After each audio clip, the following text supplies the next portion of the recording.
So the start for this week in gaming news, guys, this trailer for Star Wars Battlefront 2 launched just a couple of days ago. If you've not seen it already, it looks pretty impressive, but there's no gameplay footage yet, so you can't judge a game off a trailer. However, exciting for Star Wars fans that there's going to be a campaign in this game, and it spreads across all eras of the Star Wars stories.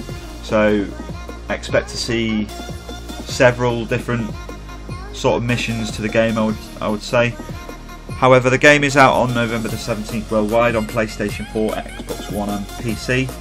It's not confirmed for Nintendo Switch yet. I doubt it will be either, but you never know. If you pre-order the game on Xbox One or PC and you have EA access, you can get early access to the game on November the 9th to play the first trial. You probably get about 10 hours gameplay for that.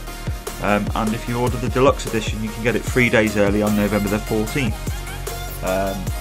So that's the Super Duper Elite Trooper Deluxe edition. And big new multiplayer news was revealed regarding the game. There's no season pass for this game, so there's no plans on what they are going to announce just yet.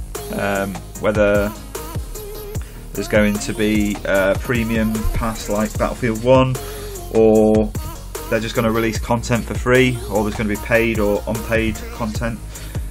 But let me know how you feel about this game, guys. They've also said that there'll be 40 players online and stuff like that, so I'm looking forward to it, but I'm not going to purchase this if it's not going to be an improvement on the last one, because for me the last one was a bit too casual, in respects that it was just too laid back, and I get that it was to appeal for all audiences, so look out for this one, guys. Okay, I'm a bit late to the party with this one, but Blizzard announced about a week ago, or just over a week ago, that they would be releasing a new game mode on Overwatch called Uprising. If you don't know anything about this and you haven't played Overwatch for a while, or you haven't played it at all, it's basically a kind of horde mode on the game. So it's players versus everyone. So you get a team together and you basically fight bots, but there's different levels of difficulty. There is new skins and sort of other sort of loot drops you can get from the crates in the game. So if you've played Overwatch and you enjoy it, it's definitely worth checking out. I've only played 1 or 2 rounds of it. I personally didn't think much to it, but I can appreciate that there's a teamwork aspect to the game when you're playing against hordes of enemies on higher difficulties. I think I will give it another go. I'm not sure if this is a permanent mode. I think it's timed till I can't remember the actual date, but it is timed at the moment, so it'd be hopefully make a permanent fixture into the game, so I'm not too sure on that one yet, but definitely worth checking out if you play Overwatch. Now, you probably all know this news by now, but Call of Duty Black Ops 2 is now backwards compatible on Xbox One. Big news for quite a few who've been asking for it. Personally, I have been playing this just to see how the graphics are now compared to what they used to be. It's a massive step backwards in terms of visual graphics, but if you're into this game, it was probably the last decent Call of Duty game. I put quite a few hours into this one, but I probably won't be putting many more into it.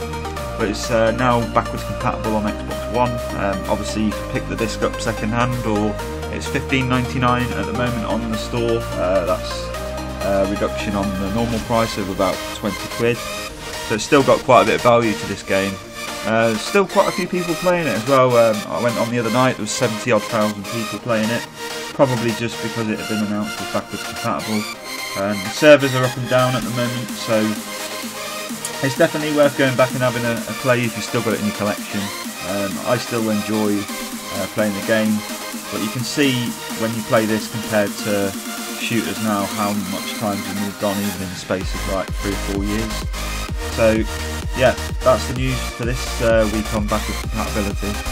I think this is probably one of the most requested games on backwards compatible on Xbox One, alongside Red Dead Redemption when that was announced.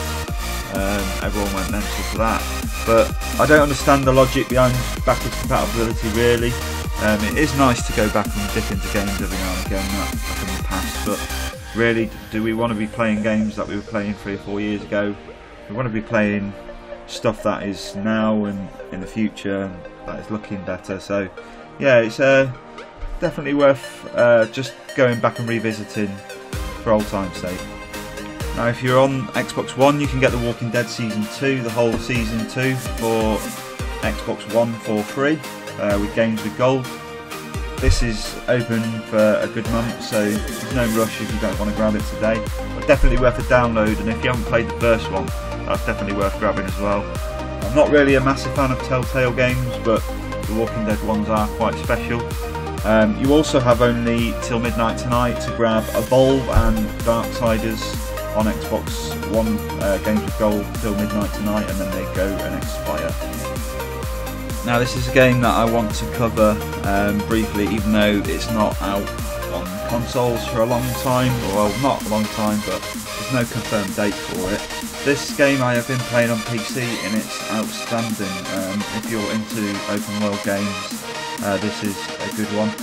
Basically it's a battle royale style game mode, so you've got 100 players on one map at any time. You can play individually as a duel or as teams of 4, and it's basically last man standing. So you spawn into a big map and you've got to survive basically and scavenge your items. This game is coming out on console. It's currently being built for Xbox One. It's going to come to Xbox One first as part of the preview program. So like Ark Survival Evolved, it will come to the console in an unfinished state, and you'll be able to play it, and it will sort of get a full release towards the end of the year apparently. It will come out on PlayStation 4 as well, but it's not going to come out for PlayStation 4 for some time. It won't come out on PS4 until the game's actually finished, because there's no preview program on PlayStation 4. But this game is definitely worth checking out. It's probably one of the most tense, fun games I've played in a long time. I just wish I had more time to play on PC to play it.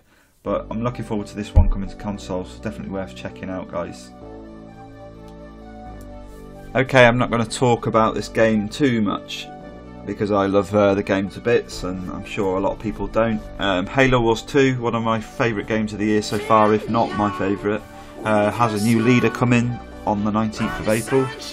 Every third Wednesday of the month they are bringing out new content to Halo Wars 2, completely free if you've got the season pass. And there's a small charge if you haven't.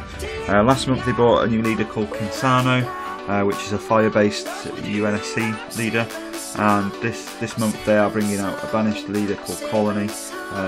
Basically, whole new group of units throughout this leader.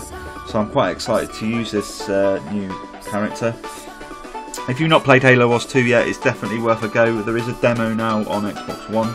If you are unsure on the game, go and check the demo out. If you're into RTS games, there isn't many of them about on console, so this one is definitely worth a download. So underrated, and I know it's an exclusive game, but it's definitely worth checking out, guys. And it's a big learning curve, but it's very satisfying and rewarding when you do play the game. So yeah.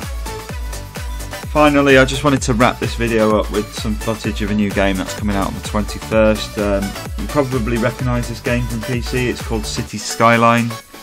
Leading on from what I was just saying about RTS games, there's not many of them on console.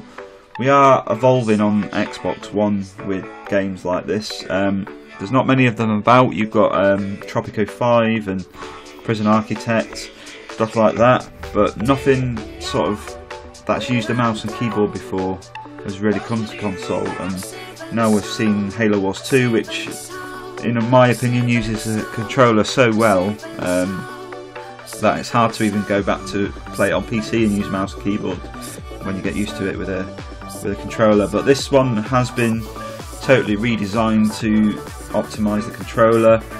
City Skylines is a game a bit like SimCity, but a better version of it, where you are responsible for the economy of your city, building your city and everything around it. So you're responsible for everything from the underground sewers to the top of the city, really. and how you lay it out. You have got different objectives of the game, so it's not just build a city and do what you want, even though you can play the game like that. I am looking forward to playing this one, although I may not pick it up straight away because I do have this on PC and it's pretty pricey on the console. It's $31.99 from the Xbox Live Store.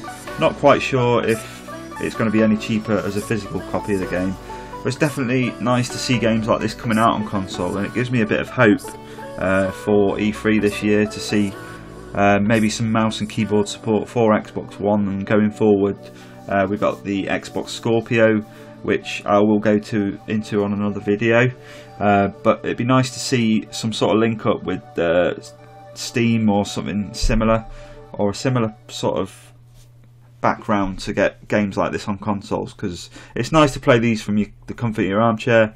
Anyway, that's it from me, and I'll probably hopefully see you next week with another one of these videos. Thank you.